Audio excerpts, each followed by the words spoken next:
Herkese hoş geldiniz diyorum. Bugünkü seminerimiz Türkçe değil, İngilizce olacak. Çok değerli bir meslektaşımız, arkadaşımız var. Ben İngilizceye geçeceğim. Sonrasında da kayıt olacak ve kaydı web sayfasına koyacağız. Orada da belki bir altyazı, Türkçe altyazı imkanı yaratmaya çalışırız. Okay, let me just switch to English. I welcome all of you to our seminar, which we are trying to understand the effect of overlapping crises on the well-being of children. We have our colleague, our friend, Sofia Riberio. We have been working together on NEED project in a cost action, and we also had the time to work on a cost proposal on child participation during this hard times overlapping crisis. So we hope to have the opportunity to work even further, having more opportunity to discuss all these issues together with Anna Sofia. Thank you very much for being with us. I will just give a very brief intro and then give the floor to Sofia. She's a research fellow at the Institute of Social Sciences of the University of Lisbon. She had her PhD in education at University of Bielefeld, Germany. She currently researches rural youth recovery from wildfire disasters and also is one of the leaders of the EEA grant-funded project, which is Public Employment Services Tracking Effectiveness in Supporting Rural Needs. Actually, her research interests comprise both formal and non-formal education, children and youth sociology, human development and rural studies. And interestingly, maybe we can also have opportunity to discuss this last part, art-based and ethnographical methods. I think that's also very crucial for all of us who try to engage children to our research agenda. So we will have like half an hour, Sofia presenting her own research titled Witnessing, Surviving and Participating, Narratives of Rural Children and Young People Concerning Wildfires in Portugal. Then I hope we will have a fruitful discussion. Thank you again, Sofia. The floor is yours.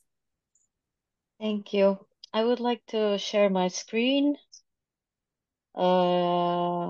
if I can.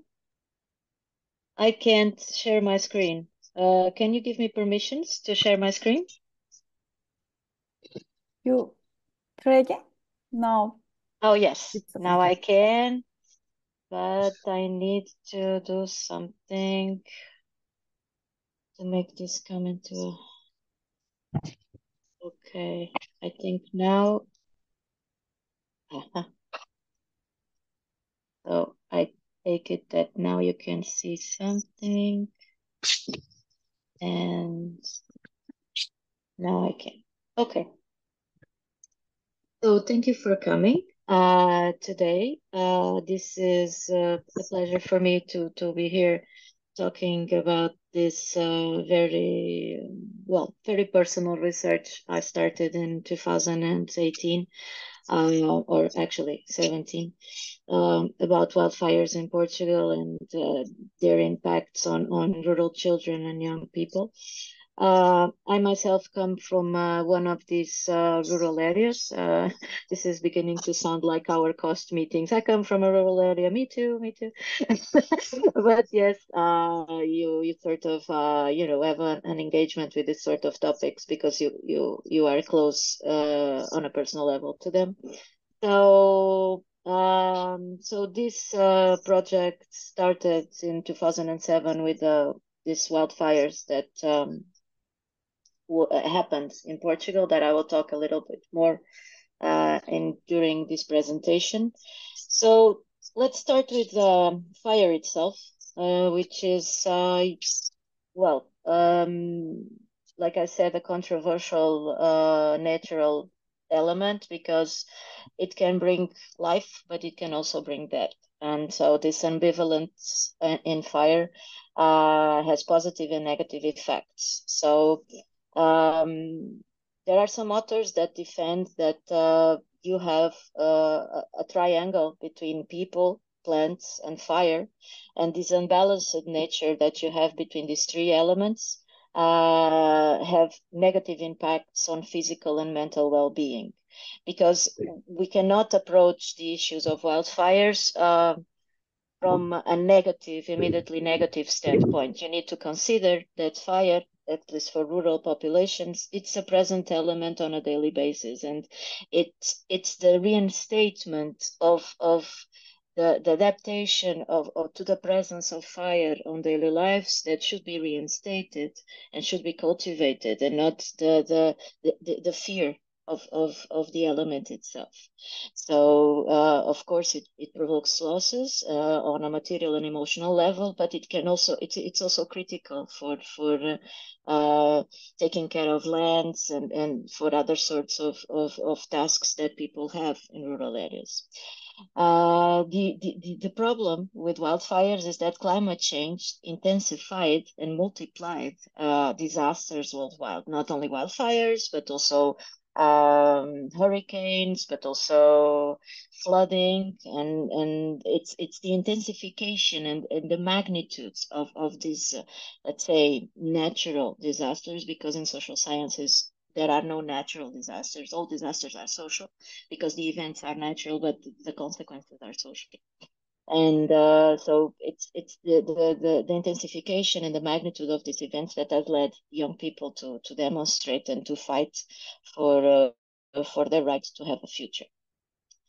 Trauma in the aftermath of disasters such as wildfires generally leads to people to engage. First, there are communities of victims, victims that demand reparation, victims that demand recognition. And these demands and these protests, they lead to changes in state policies and to recognition of a diverse kind of citizenship that has been witnessed in this case in Portugal and is generally witnessed in other disaster situations.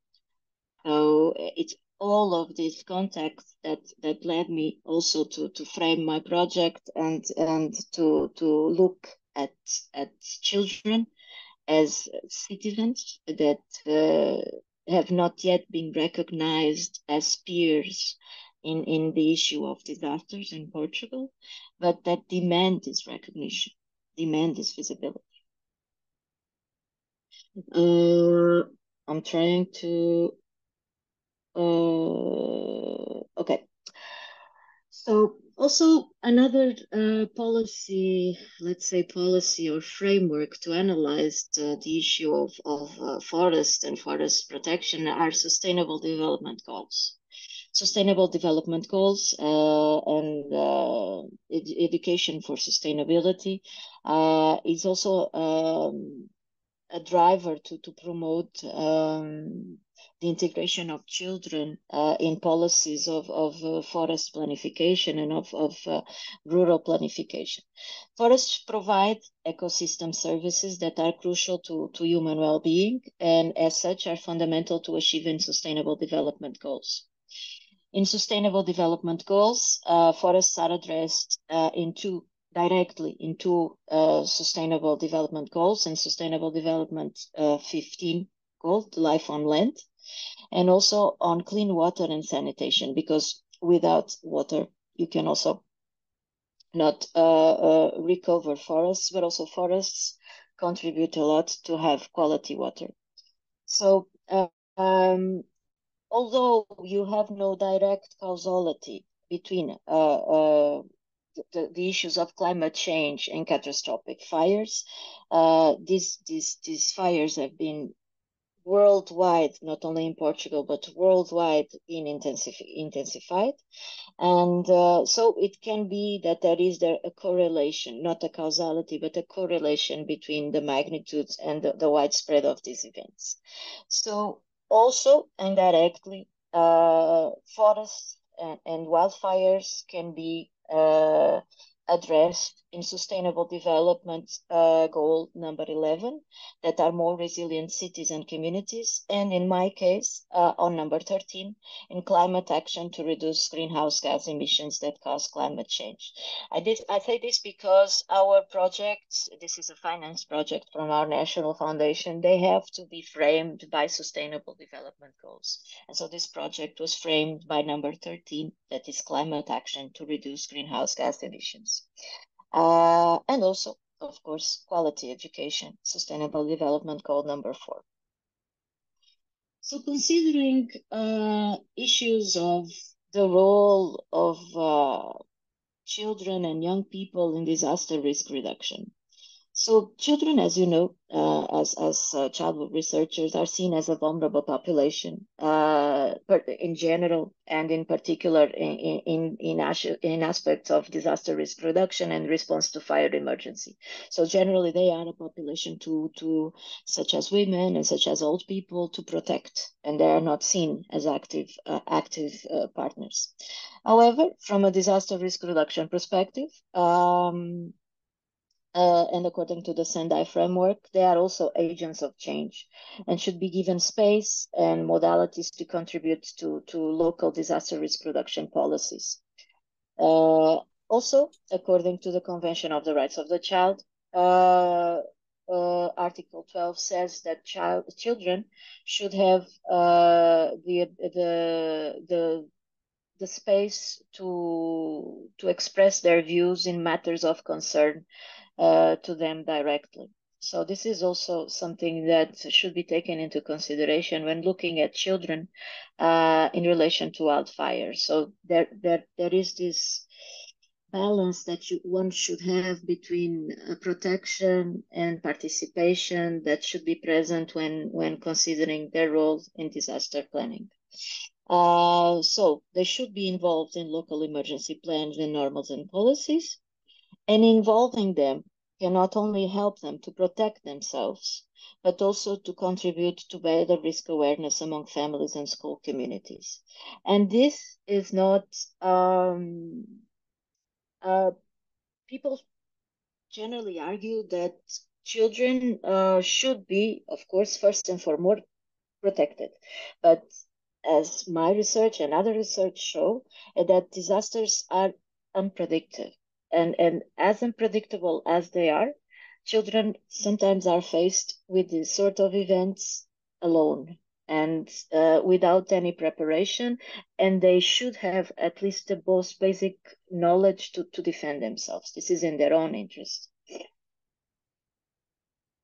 So, to talk about the 2017 extreme wildfires events in central Portugal. So, this was, let's say, the beginning of our disaster era in Portugal. Until 2017, we could not say that we had disasters in Portugal. And this is so much that at the time I was working in a Horizon 2020 project about disasters and young children. And we were fighting to discover how can we do this project in Portugal because we have no disasters. So we asked children about, so what do you think about the disasters? And they came to us with drawings from films and from things they saw on TV because they had no direct contact with disasters. Disasters for them was a narrative, a fiction, was not something that was real. And so in 2017, everything changed. We had 2 extreme wildfire events that killed more than 115 people, destroyed a lot of central inland ecosystems, also killed a lot of animals.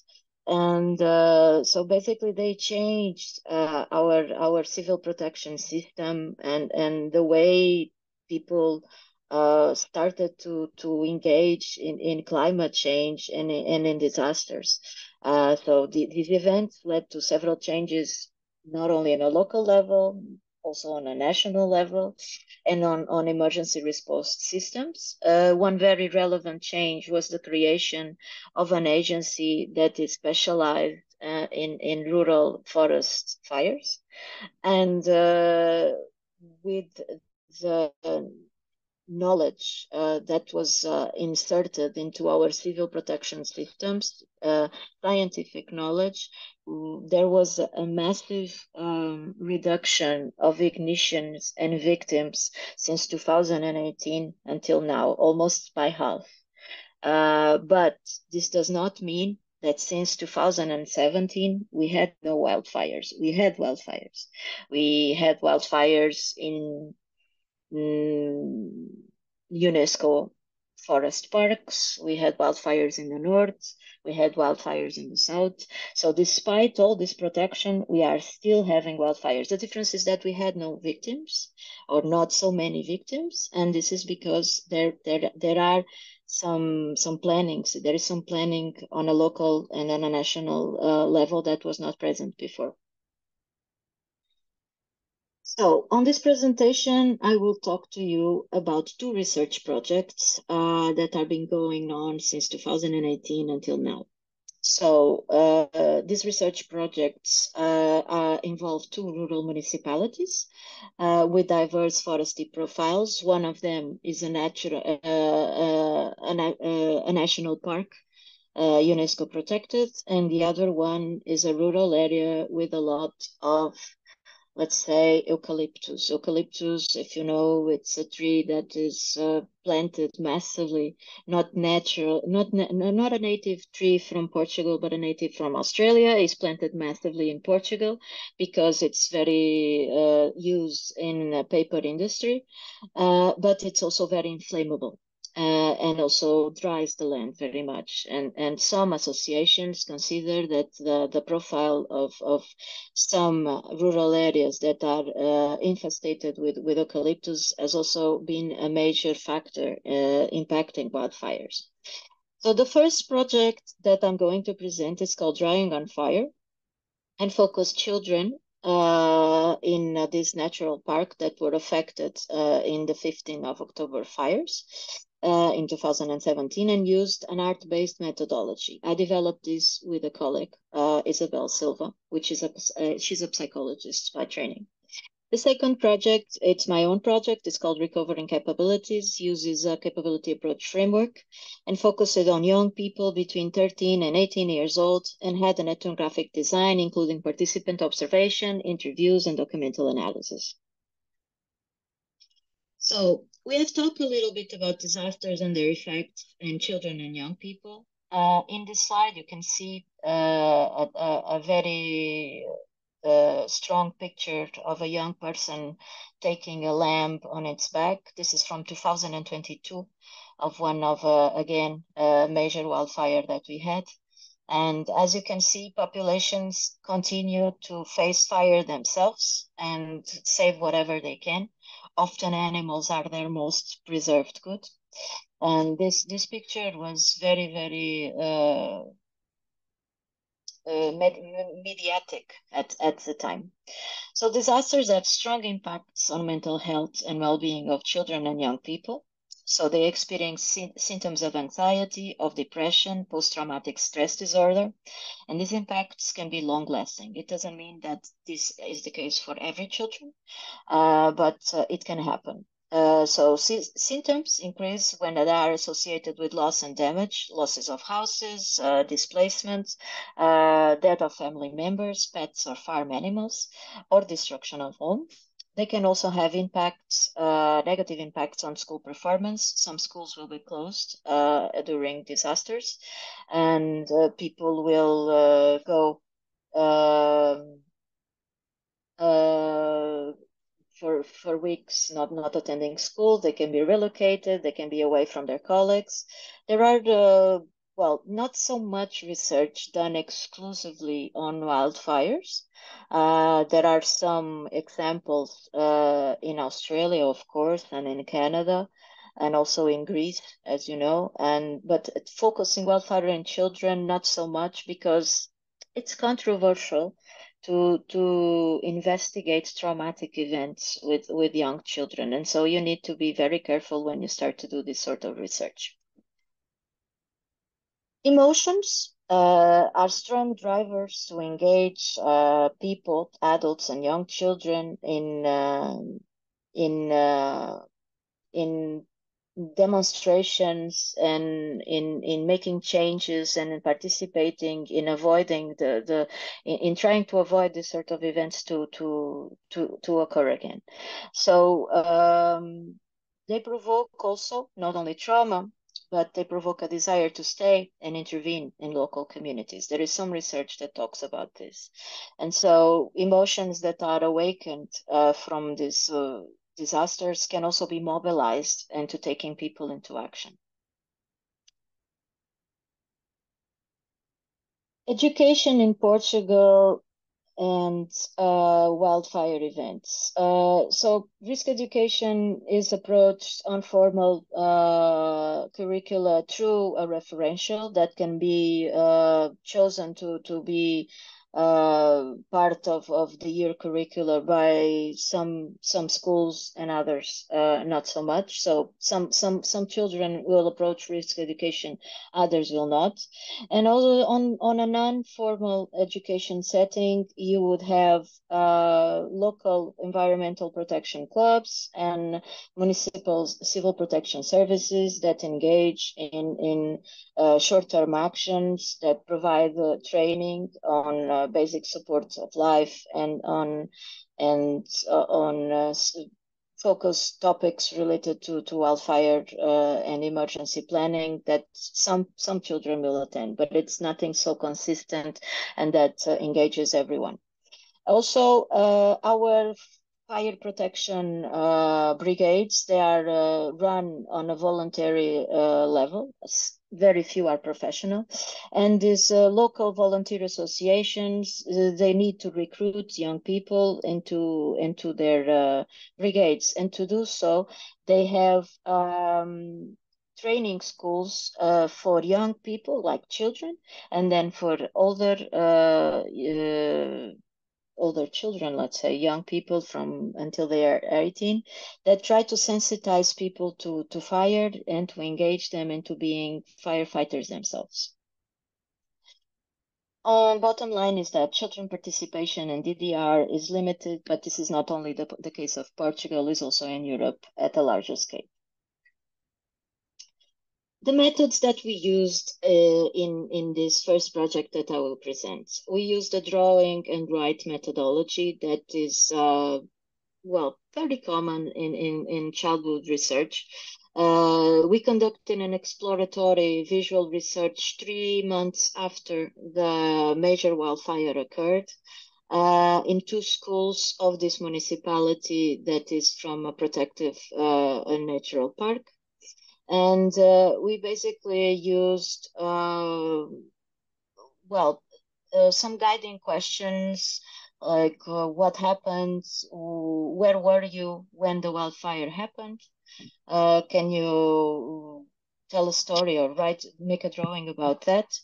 And we asked people, so what were they doing? What happened, what was best and what was worst, and what can we do in the future regarding these events. This is what we put this on the board, and children then freely draw what they wished, and then we just approached them and asked them. Some of them wrote the text, others didn't, and we asked them what did it mean in case we didn't understand something. But we had minimal interference with this, because sometimes these drawings are very, very strong, and we actually didn't want to go further than what the children were willing to give us. Because this is a very sensitive topic. So drawings as data cannot be used as a photography, let's say. So they are subjective views of an event. So they are the perspective of the children. You cannot take them as a document per se of what happened, but rather as a point of view. So they have fantasy elements in it that also need to be taken into account. And this emotional aspects of the drawings can also be very useful to assess the well-being of the children itself regarding the event. And of course, in certain situations, as the one that we faced with this research, they are actually documenting what happened. So they tell a story. We treated them as narratives. We coded the main elements in the drawings and in the written accounts that the children gave us. And we paid attention to inconsistencies between drawings and also between the narrative, because it's the triangulation between these elements that allows us to distinguish what is real and what is not. So moving into the drawings themselves, this is one of the drawings that we had. This is a depiction of the wildfire as it was happening. You see the nature that is quite sad. You see the children herself. She is this little person that is crying a lot. You see the rivers of tears coming from the face, and you see everyone with hoses and screaming, trying to fight the fire.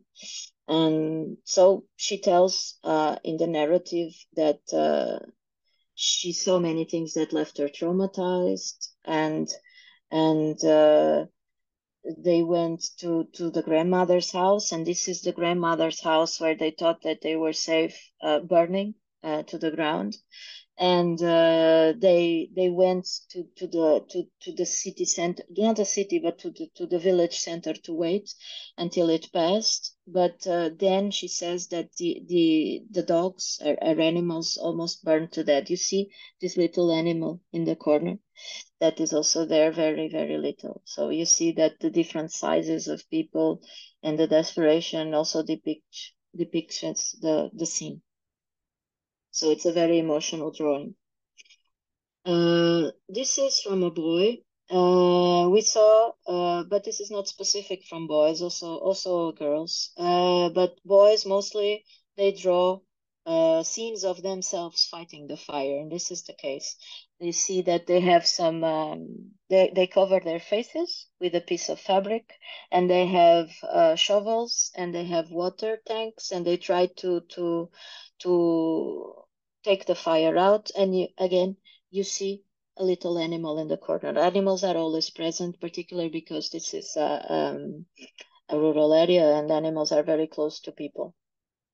So he says in his narrative that a colleague of him went to the hospital because he inhalated smoke. When they were fighting the fire, they had the wind on their back. And so in a sense, the aspect that he highlighted in this narrative was the aspect of fighting the fire. This was important to him to have a reaction. So in certain drawings, you can see that the child draws herself or himself as a peer in the community fighting the fire, which is the case of this drawing that you see in here. This is no little children. The father, the mother, the neighbor, and himself are all the same size, and all of them are fighting the fire. So there is no child anymore. The fire itself makes the children become adult. This is what this drawing is telling us. So the fire was very intense and very loud in front of me. This is also some aspect that is very, very interesting, that many children highlight the sound of the fire. And it's actually true. If you go on YouTube or if you had the experience of ever witnessing a large wildfire, you will see that it actually makes noise. And it's like a roar. It's like a living creature that comes at you. So for them, they highlighted that, and they show themselves fighting the fire. The good thing was that everyone was fine, so we suffered no losses, and they say that they need to have fire extinguishers in the house and hoses, and above all, clean up the forests. So again, the need to have tools to defend themselves. In other drawings, this is not very clear. The scan was not so good, but the child was a spectator of the fire, so he was not taking such an active role in fighting, but they were witnessing from a safer place. So they were at the grandmother's house, and they saw the fire on the hills from a distance. So it was very, very far, and they took it as a normal thing, which is what was happening with fires until then. We must say that this also was the second large fire in the same year. The first one was in June, this was in October, and populations from these other areas that are close to the other one, they were already worried that something like this might happen. So they were worried that they would be next. So they were sort of, well, afraid, but also at the same time waiting for it. So they were, not ready because a lot of people died just the same, but they were concerned. So it depicts the firefighters and the means that were used in fighting the fire. And again, it speaks about the types of trees that should be cut down in order to prevent the fire. And finally, here we have the nature haunted by the fire. So this girl, she even put it, these little elements that are from pencils, scraps in her drawing. And you see that the wind was really strong, and the house is not very safe because it's also going in the wind direction. So the nature and the force of the nature is also depicted here. And some other drawings consider the technological consequences of the fire. At the time, they had interruptions in electricity, interruptions in communications, and also in internet that were not solved almost until 2 years ago, and some of them have never been solved. So they had large infrastructural damage that was not solved by many, many years. So this was also important, that it depicts the consequences of the fire and something that was important to them. Excuse me, because I have just one animal that wants to enter this conversation. Okay. So, animals overall. Children's proposals for preventing and preparing for extreme fires. So this was just also an analysis that we did just to grasp, how aware of and willing to participate these children were. So they mentioned to be better prepared for fires, we should have food, water, hoses, buckets for water. We should clean up the woods and treat land every day. So again, the issues of land planning. We should have water tanks and hoses. The issue of water tanks is very critical because there was, it was a very dried year, and because of that, also the fires were more strong. Also, unite people to face the fire and fill up with water. Water is a critical issue for them. Also, better to cut down eucalyptus and mimosa trees and cleaned up the forests and have more firefighters to drive the cars. Also, populations locally, they complained that there were not enough firefighters, but of course there were fighters. There were ignitions everywhere and local fires everywhere, so there could never be enough firefighters to that magnitude of fire. And they could save more water. Again, saving water is important, and have electric cables tucked into pipes so they don't get burned. Again, the issues of infrastructure that should be better covered to this sort of situations. So The main conclusions of this study were that regardless of whether or not they have specific preparation, children facing forest fire disasters, they will take action. So they should receive training in self-defense. I mean, just to the very minimum, because it will happen again. So children demonstrate their agency by telling personal stories and portraying themselves as active members of the community. We distinguish between the collection of drawings, the drawings of people of children that were directly confronted with the fire, and the children of people, the drawings of children that were not in direct confrontation with the fire. So this was also, I already talked a little bit about that. They were among the children that were not in direct contact with fire. They represented operation theaters and reports mediated by the news and community debates.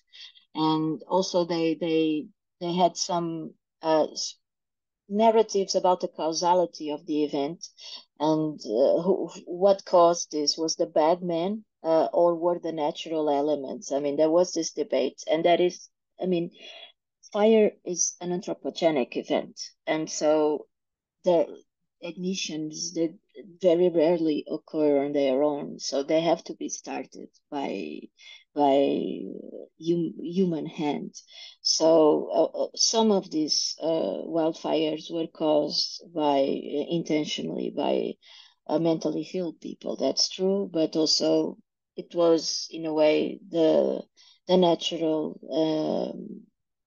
elements, the dryness of the land, and also some storm that happened, also stormophilia, if I'm not mistaken, that also had an impact on the magnitude of these wildfires.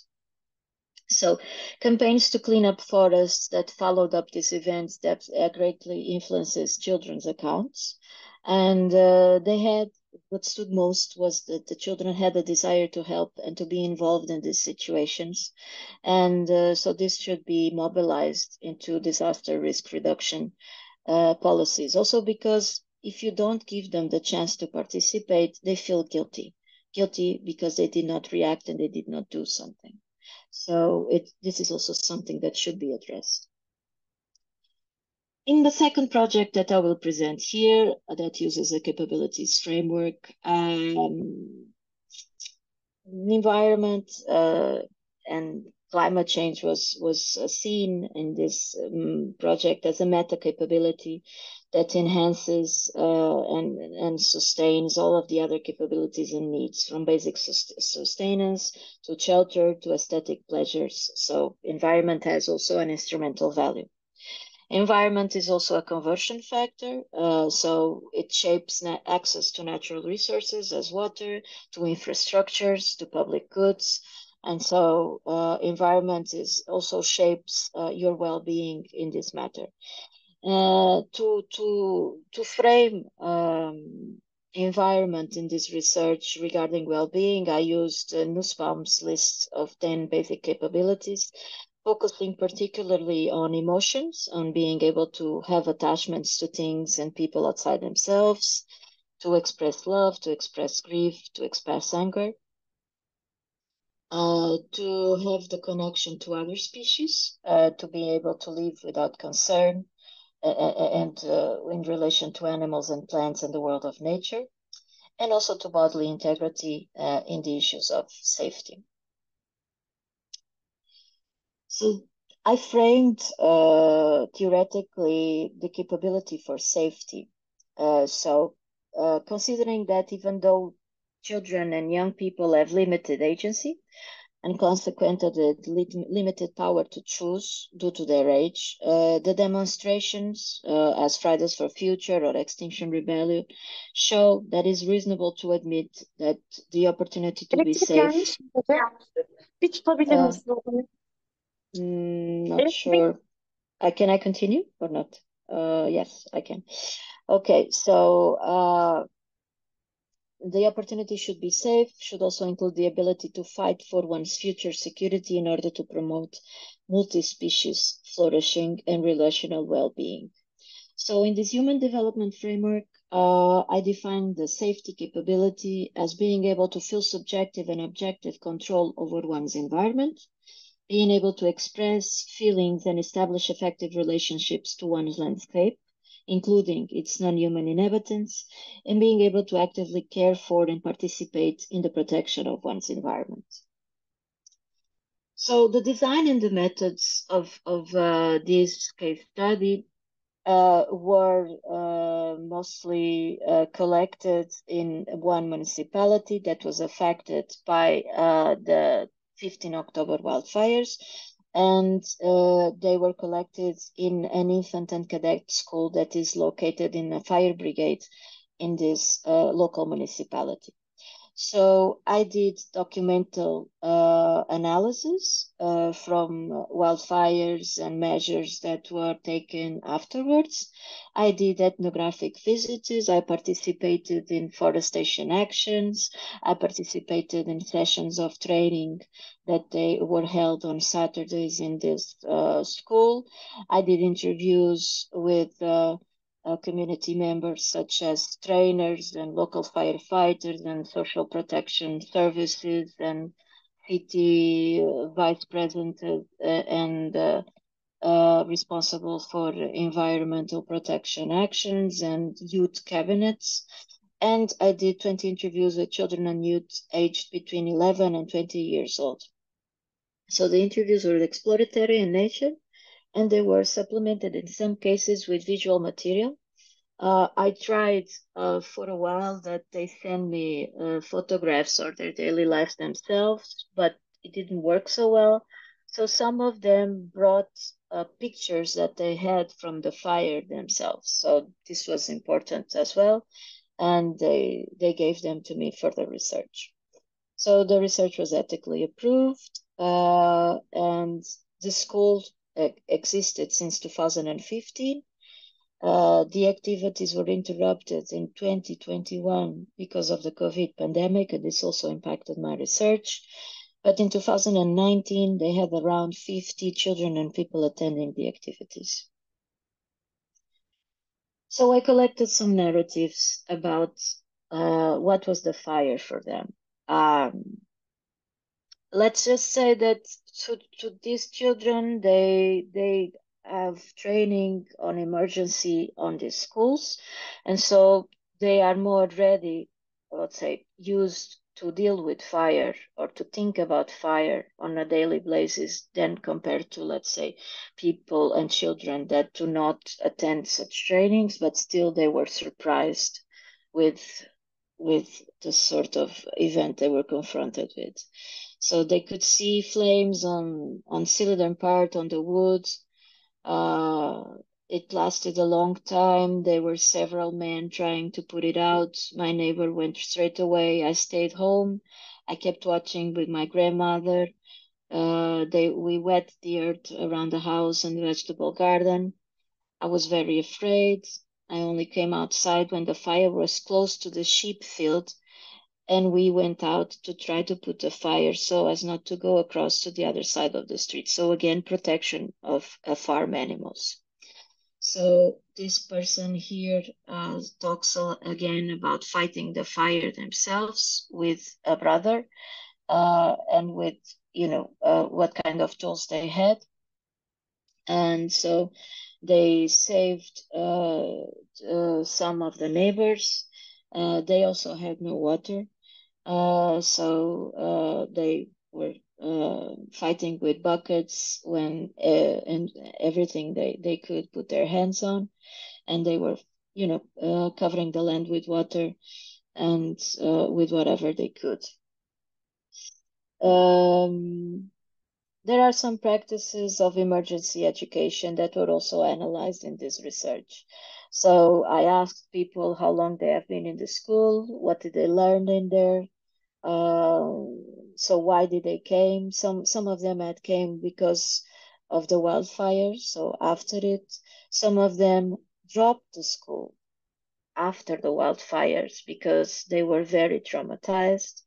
And so I asked also what did they like the most, and they said that they like doing practical work and knowing how to save someone in dangerous situations.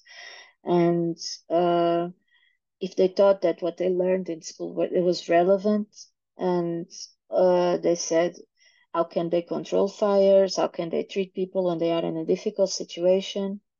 And if they trained how to put out wildfires, and also this was important for them.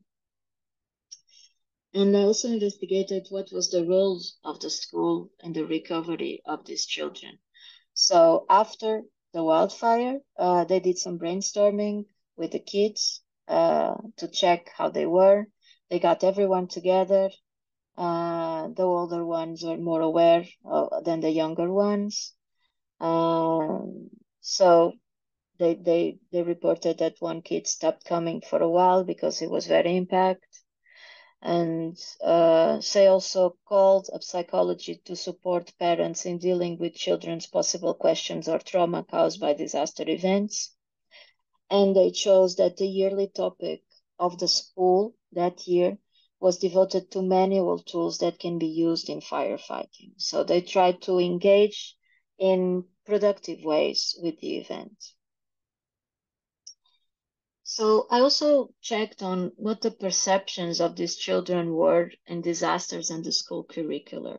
So I asked if they didn't learn what they learned in this firefighting school, if they could learn it somewhere. And they said at school we only have visits. So sometimes firefighters go to school and they do one session regarding this, but they are not taught how to defend themselves. And so they say that they don't learn how to fight, but they just learn how to protect and to clean forests.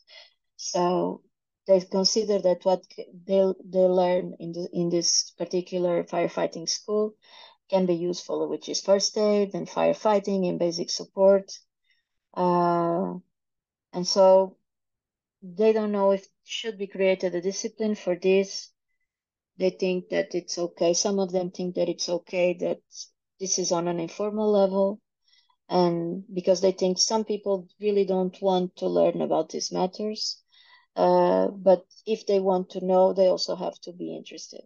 This is the statement of one children that passed by the two wildfires, and she had people from her family that were killed in one of the wildfires. So she has a very particular perspective on this. She thinks that, well, if you want to learn, you should learn, but if you don't want to get engaged, you shouldn't also. She's very, very strict and very strong about her opinions on this. She thinks also that some people should be protected and be away from these topics in case they should.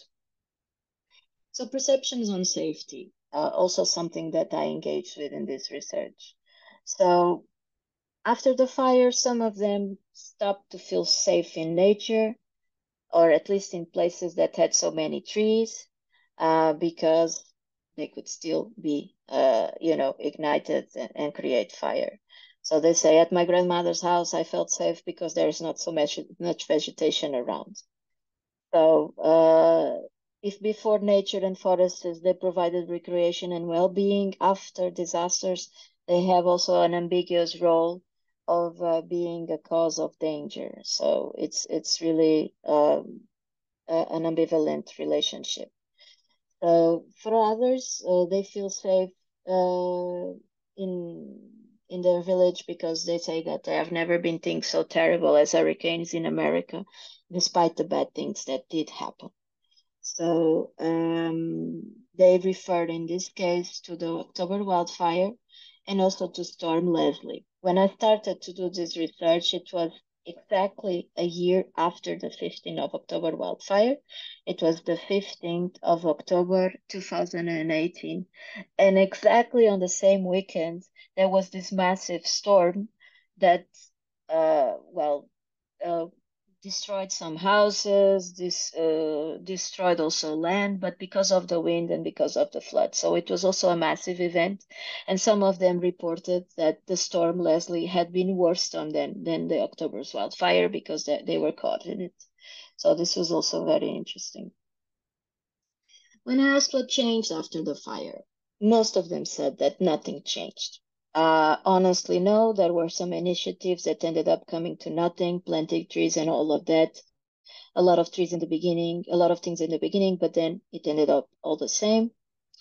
And so the population was they don't know how to prepare, some of them say, because something can happen, but they always say can. They don't say it will happen, so they don't know how to deal with what will happen, so they're very critical. And some of them say that for some people, yes, others no. People should be more careful with the things that they don't have, like cutting down the woods, because right now everything is the same or worse.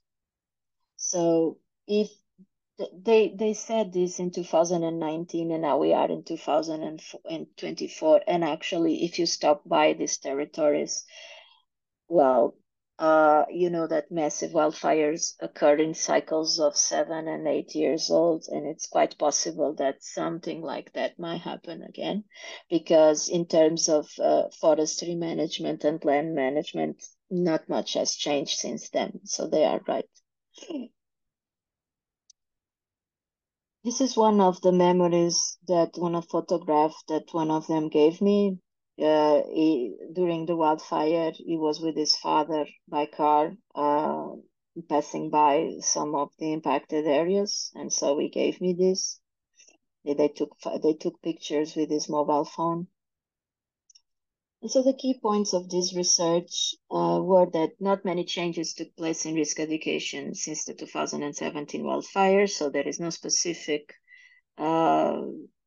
formal education initiative regarding wildfires, although the national agency has launched some campaigns regarding wildfires. One is called The Fox Calls, and there are also some initiatives of art, like specific plays engaging with wildfires in local territories, but nothing of more breadth. The schools that are many throughout the territory of infant and cadets, they play a critical role in risk education in local communities by teaching self-protection skills in face of wildfire disasters and also in other emergencies. These skills are valued by children.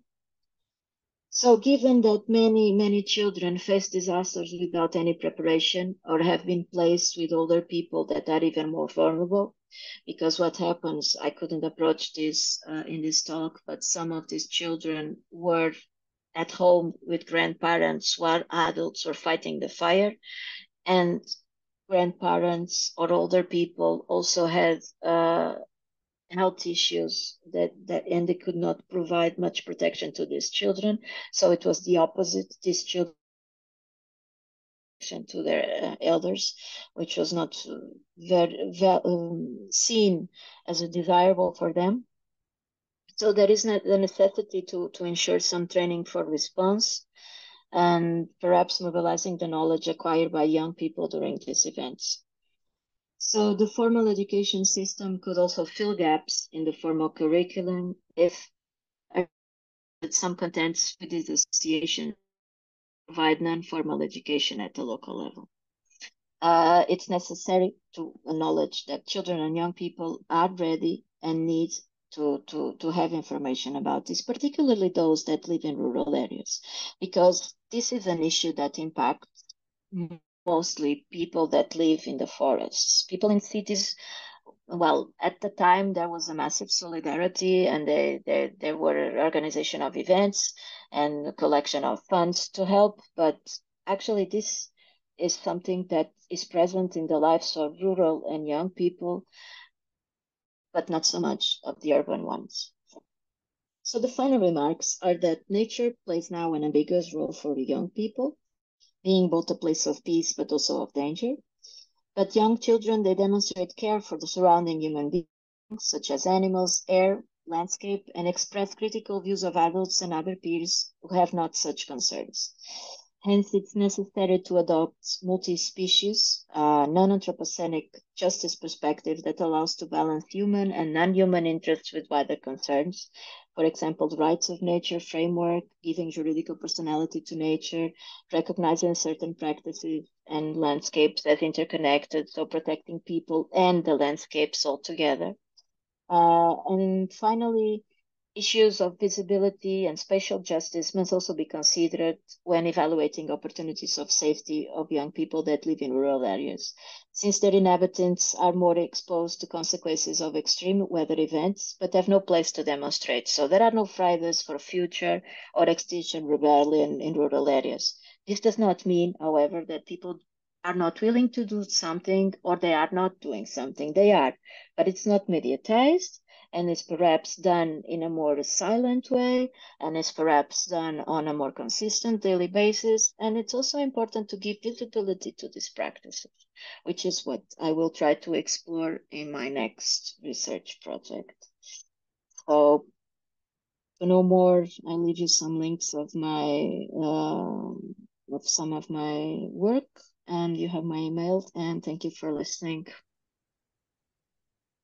Thank you very much, Sofia, for all these detailed presentation, and also the sort of both of these research are also very relevant also for Turkish context, though limited, but still we have also fires, but also the last two earthquakes also create a lot of uneasiness, uncomfortable relation with how to deal with these things with the children. I hope we will have a fruitful discussion. You can use the chat or just raise your hand and ask the question, however you feel comfortable. Any questions? I have some, but let me just wait for the audience, then I may raise some questions myself. Tuğçe? Hello, Sofia. I mean, these two projects and their findings are very meaningful and they're very important. And your highlights are very important that allows to think a lot of things actually. So I have a very small and I think maybe it's a kind of naive question that I'm curious about. So because when researchers make codings, their perceptions of codings may differ. That's why I'm asking. So you mentioned that these children are drawing animals which are smaller. I mean, their size seems smaller in comparison to people. So I see that whether you agree or disagree with me, but these drawings animals seem that it is the easier way of expression of their emotions, not just fear. I mean, you said guilt, and there's a guilt and fear, but also it highlights their concerns about the future with other crises. Maybe these crises can be related to wildfires, but also other crises. So that's why, I mean, when I see these visuals, I thought that it was the first impression for me. Drawings of animals are the easiest and the common way of expressing of their emotions. So do you want to add anything, or maybe you can share your opinions about this? So, but thanks for sharing these findings with us. Thank you for your question. Animals in relationship with children are, well, very controversial because especially in rural settings, because we have actually in my institute some human animal studies hub that has developing some projects about children and animals, but companion animals, not exactly wild animals or farm animals. And children have different relations to different sorts of animals, like we do. So some animals, and in rural settings, this is very evident. Some animals are for eating, some animals are for company, some animals are wild animals, and they contact with all of them. This, however, does not mean that they do not concern about goats or about sheep. They do. Although these animals, like rabbits or chicken, are for eating. So you need to, I mean, there is also some, we need to be careful in mythifying these relationships that children have with animals. Of course, they express protection for some animals, and animals also give them the opportunity to exert some agency in their environment. If they are companion animals, children will treat them as their own, and they will give them orders, and they will, train their power over them as well. So this is also a power relationship that children have with their animals. Of course, they express concern because even though this could be farm animals, they deal with them on a daily basis and they hear the screaming. This is particularly, I mean, the issues of sound in disasters is something that I never thought before I did these interviews or I saw these drawings, because even adults, they narrated the sounds of the animals being burned. For them, this is really, you are at one with animals in a way in this sort of events. They suffer like you. So this is, this is what I was telling about, the multi-species justice that you need to look for in this sort of environments, because this is the sort of event that makes people feel all together with nature, with animals, with everything. So there is no separation anymore. So this is, I think, what is important about the issues of animals, because if we were actually to investigate relations of children in rural areas with animals, where there would be lots of ambivalence regarding this. I did some questions when I was interviewing them because they love animals, but it's like they have different relationships with different animals, and that's a given. Yeah. Thank you. Any other question? Başak? Uh, Thank you, Sofia. This was very interesting, and as Pınar and Tuğçe said, it's very relevant to both what's happening in Turkey with regard to earthquakes and everything, and also what's regarding what we are trying to do here in our context, making use of these different research methods in order to understand children's perceptions. But I'm interested in these two concepts that you used: capability for safety and relational well-being. We are very much using relational well-being in our context as well. And in these times of disasters, one of the things we all notice, actually, it's not just children who become vulnerable, but all their caretakers, their teachers, their parents, all their relational networks vulnerabilized. So it makes the whole process more difficult in that respect, how we create these solidaristic networks around children who are also vulnerabilized.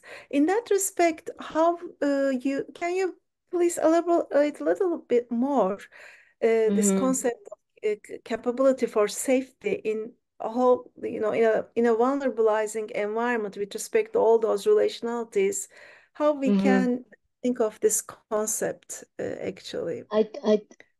I myself, I tried to elaborate on so many different sources on that I think in the article I wrote about that, which is a chapter in this Anthropocene Stories volume, it's very dense actually, but the main issue in there is that I thought about safety not as protection or the capability for safety, not as protection, but as the ability to do something in this sort of situations, to participate, not just to have an opportunity to defend yourselves, which is something that not only children, but also communities in these areas claim a lot for themselves, because if they are alone,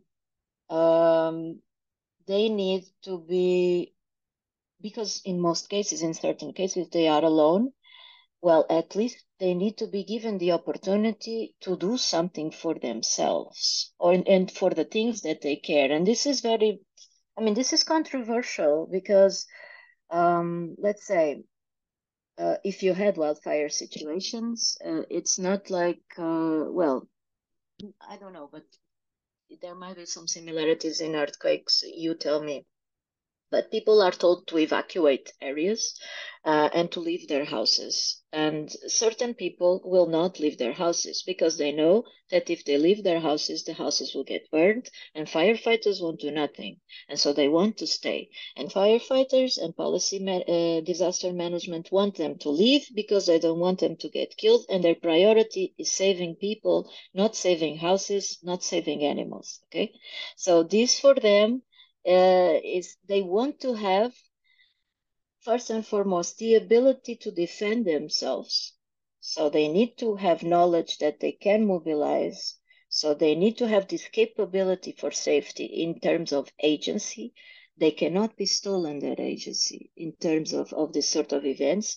And also some agency, let's say, in participation in designing family planning, emergency planning, in participation in local village plannings. Some of that is already in place, but I interviewed in another case study that I was not approaching here, some young people who have families that have their own emergency planning, but because they have particularly like one of the parents was worked in the army and so had this very mental framework of escaping and defending themselves, and they have on a local basis this plan.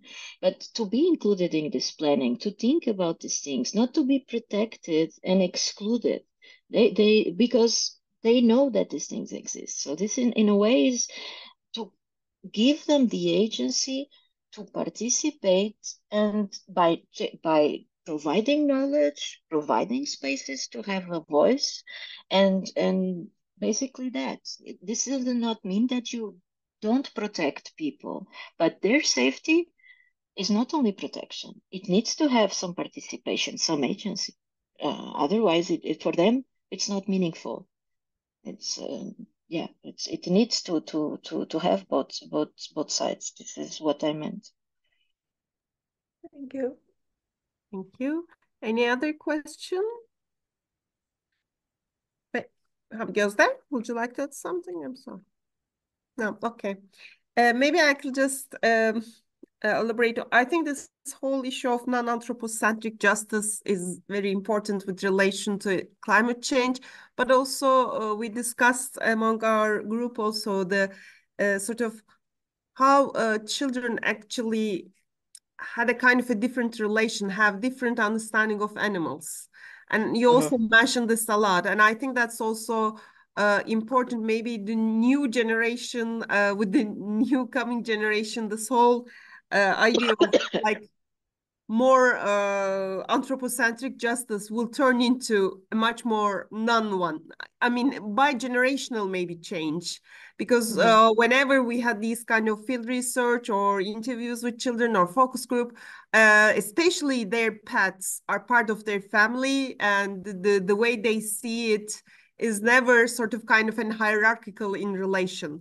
But I guess what you also mentioned in terms of different perception of different animals is also interesting to elaborate, because maybe in urban areas that's different, in rural areas that's different, the way they that's also not something particularly with children, but also in general.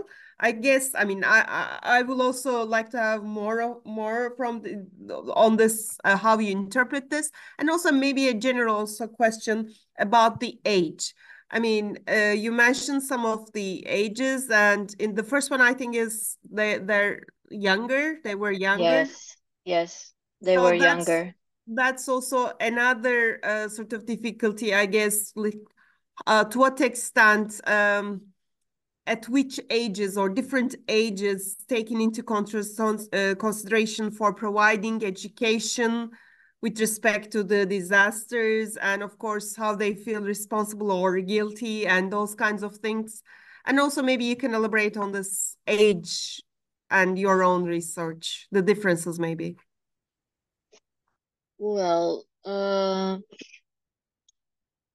regarding animals, there is so much research on that. Non-anthropocenic justice. I mean, you have even some papers from UNESCO done with the Commonwealth Collective. I don't know if you know them. They're a Canadian group that has so much work done on this, mostly with preschool children that have, some sort of, let's say, pure look through to these things. Although I don't like the word pure, and I don't think that we should essentialize children and animals relationship as naturally good. Children can be very nasty towards animals, even companion animals.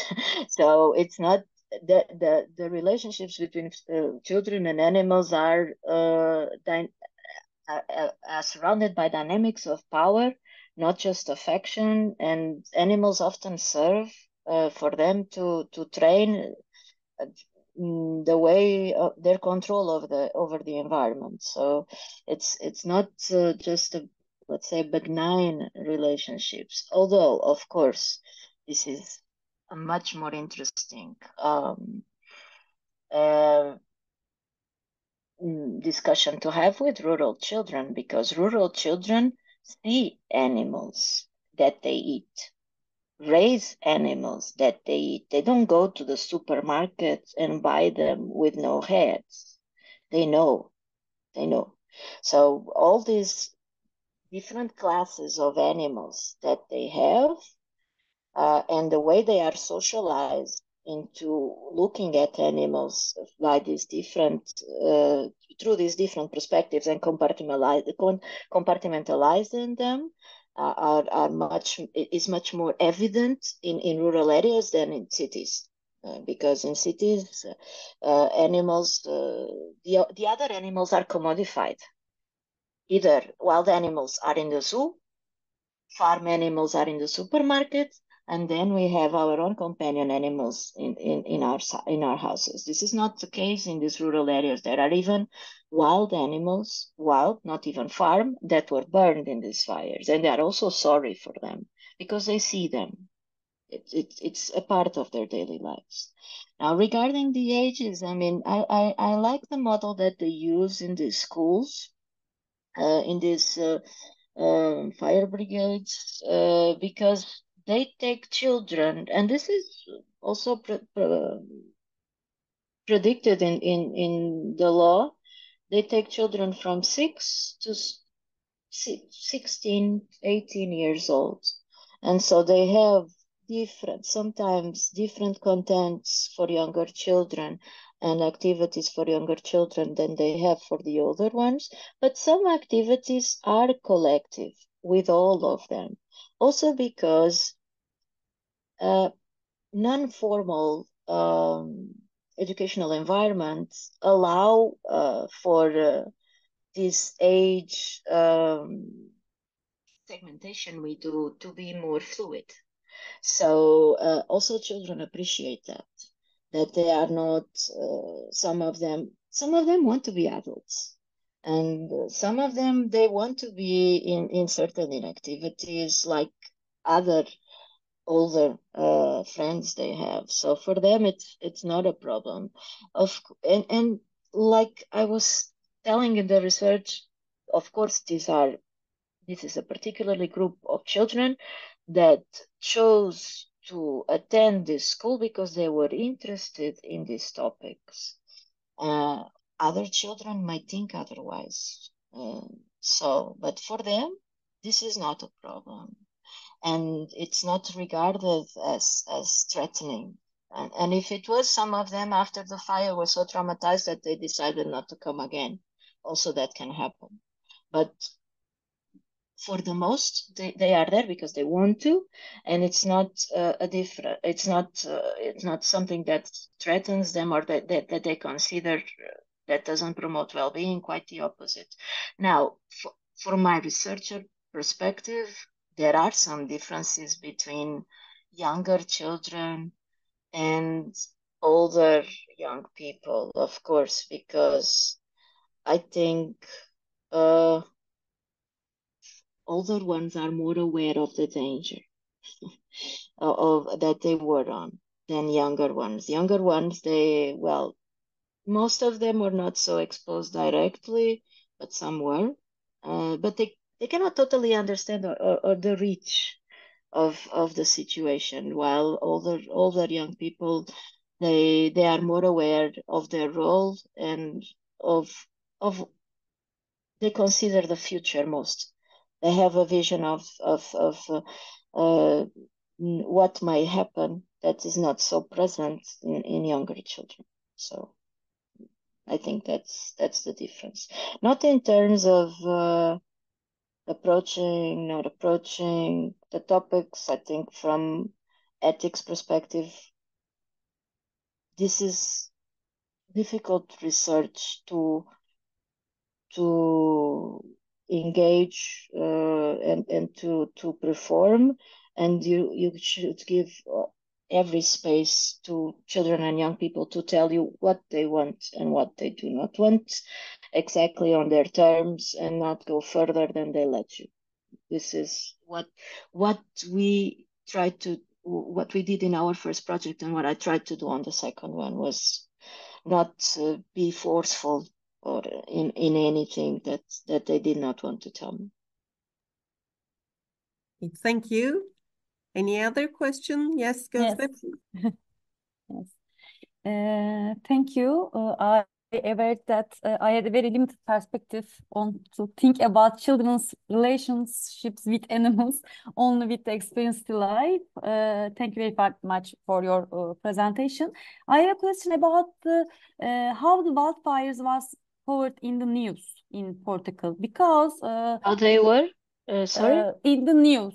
Wildfires in the news, because after the earthquake in Turkey, it also had a very negative impact on children who witnessed the earthquake through the media, because they had a lot of misinformation, and this causes the raising the anxiety or fear about the earthquake.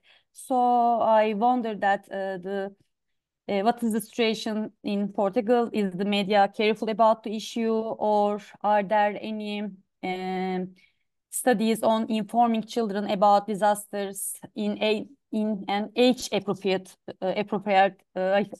in different age for different ages in groups children? Well, you have some studies about how to do that in Australia. There's a lot of resources on that. Many research hubs that take care of that. Considering mediatic in Portugal, I don't think not so much. We have research on mental well-being of children after this wildfire. From a psychological perspective, we have mediatic research, but on the perspectives of looking at wildfire from the perspectives of the media, but not so much on media and children. And of course, children were very much impacted about what they saw on the media. Some of the drawings show exactly that. They were drawing the wildfires, but the way they saw them on TV. not the way they directly saw them. So, of course, media offer a perspective about what happened that impacts children a lot. And as you know or not, there is this research from the Lancet about eco-anxiety in the world. And I think we ranked the top country with the highest levels of eco-anxiety in children and youth. So, yes, there is a lot of eco-anxiety in Portugal because, well, this is highly mediatized since 2017. And because after that, there are other disasters occurring. Floods in urban areas are becoming increasingly common. And you also see highly mediatized disasters in other places of the world regarding wildfires, such as Canada, such as Chile, such as Greece, such as Spain, which is next to us, or Italy. And so, let's say wildfires is a hot news topic, and media will not give up on that. So there should be a policy on how to treat these issues, but generally they go and do directs from burning locations with flames in the back, and there is no care with this in general. So the priority is to give the news and explore the spectacularity of it. You know, disasters have also that aspect from them. No, you know that there are some. There is also other sorts of research that do. We also human beings also have an attraction to disasters. There is tourism to that sites and disaster sites, as you know, to Chernobyl. There is research for that. So probably you also have it on earthquakes. So you know there is some disaster tourism also happening, which is how creepy things can go. So no, media will not give up on that. And so there is no policy regarding that. The only policy that can be enabled is parents themselves preventing children from doing it, and schools having a policy on approaching these issues during classes and providing an alternative or a perspective over these issues. Ignoring is not an answer. Again. Thank you very much. We're almost at 2 o'clock. Any final comment, question? Okay, so Sofia, thank you very much. Really having this time and during the Eastern. So extra many thanks. And I hope we will have more time to discuss all these together and hope to share our findings in future with you.